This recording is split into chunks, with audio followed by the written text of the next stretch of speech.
Good morning সবাইকে। নিউজে দেখাচ্ছে বৃষ্টি হওয়ার চান্স আছে, জানি না কি হবে। আমি তো বাগানে এখন, আর আমার এই যে সাফাই অভিযান চলছে, এটা প্রত্যেকদিন চলে আমার বাগান পরিষ্কার করার। এটা পুদিনার গাছ আমার, আর গরমে নাজেহাল অবস্থা হয়ে যাচ্ছে। বৃষ্টি আশা করি হবে, এখন জানি না কখন হবে, দেখা যাক।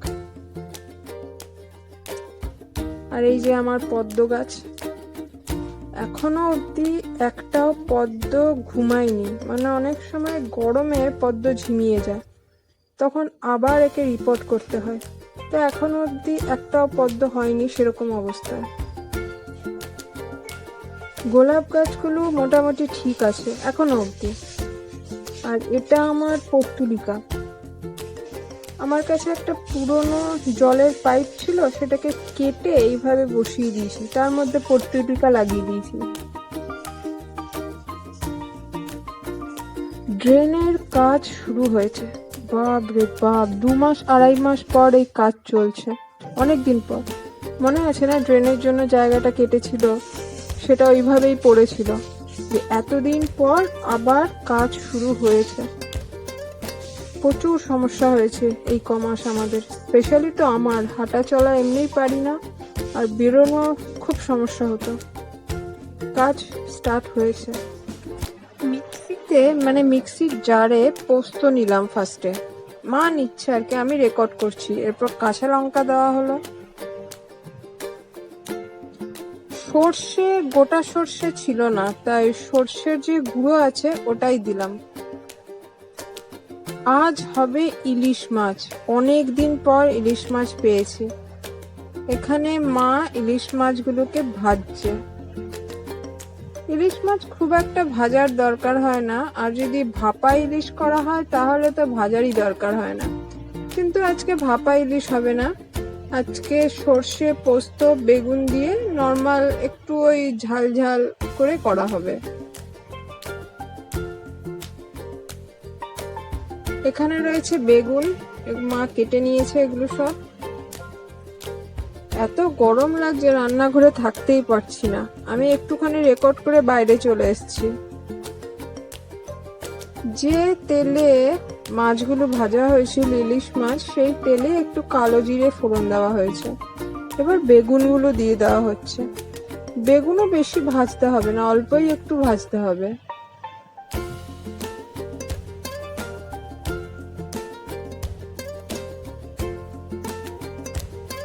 মোটামুটি হয়ে গেছে বেগুন ভাজা। এবার যে পেস্টটা বানিয়েছিলাম ওটা আরেকটু জল দিয়ে গুলে দিয়ে দেওয়া হলো। এটাকে আবার একটু ফুটতে দিতে হবে।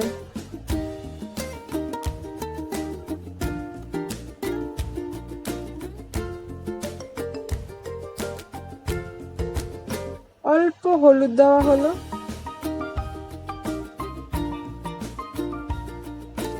এবার মাছগুলো দিয়ে দেওয়া হচ্ছে, ইলিশ মাছগুলো। ইলিশ মাছ রান্না করতে বেশি টাইম লাগে না, চটজলদি রান্না হয়ে যায়। ঝোল যেহেতু ফুটে আছে, তাই জন্য মাছ দিয়ে একটুখানি রেখেই নামিয়ে নেওয়া হবে। নামানোর আগে অবশ্যই কাঁচা সর্ষের তেল দিতে হবে, মানে আমরা দিই, তাহলে একটু বেশ টেস্টটা ভালো লাগে, খেতেও ভালো লাগে, গন্ধটাও ভালো লাগে। রান্না কমপ্লিট। ইলিশ মাছ নিয়ে বসে গেছি দুপুরে খাবো বলে, অনেক দিন পর পেলাম। সাথে আছে পটল আলুর তরকারি, এখানে আছে ডাল। এটা আরেকটা পাঁচমিশালি তরকারি, বেগুন আলু বড়ি দেওয়া। পাঁপড় ভাজা, করলা ভাজা।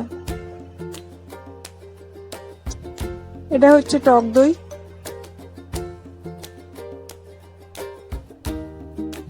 এই যে ভাত আমার, আর সব খাবার নিয়ে বসে গেছি। ইলিশ মাছ খাবো আজকে। এখন 6টা বাজে, আর হাঁস ফাঁস গরম, চিন্তাও করতে পারবে না এত গরম এখন। ফুল দম বন্ধ হয়ে যাচ্ছে মনে হচ্ছে। আমি হাই স্পিড ফ্যানটা চালিয়ে বসে আছি, তাও মনে হচ্ছে সাফোকেশন হচ্ছে ভেতর থেকে। চা খাওয়াটা একটা নেশার মতো হয়ে গেছে, তাই চা খাচ্ছি।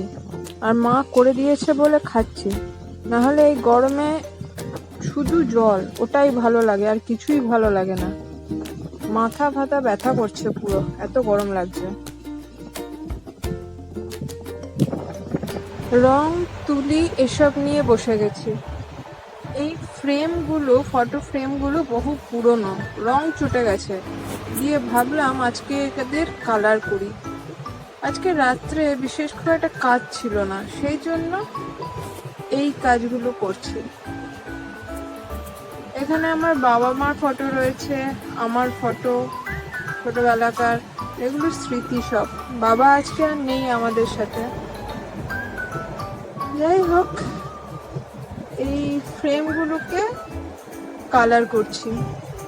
রং চটে গেলে কিরকম বিচ্ছিরি লাগে দেখতে। রং তুলি মোটামুটি ঘরে সবসময় থাকে আমার, কখন কি মনে হয় তখনই কাজে লাগিয়ে দিই।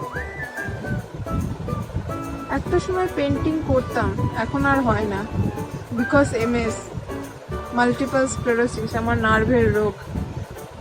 ওটার জন্য আমার ডান হাতটা অনেকটা এফেক্ট হয়েছে, সেই জন্য তুলি ঠিক মতো ইউজ করতে পারি না। ঠিক আছে, লাইফ এটাই। আর এটা আমার অ্যাকোরিয়াম। আচ্ছা, আজকের মতো তোমাদেরকে এখানেই টাটা বলবো। রাত হয়েছে, এবার খাবো দাবো ঘুমাবো। সবাইকে good night and bye bye.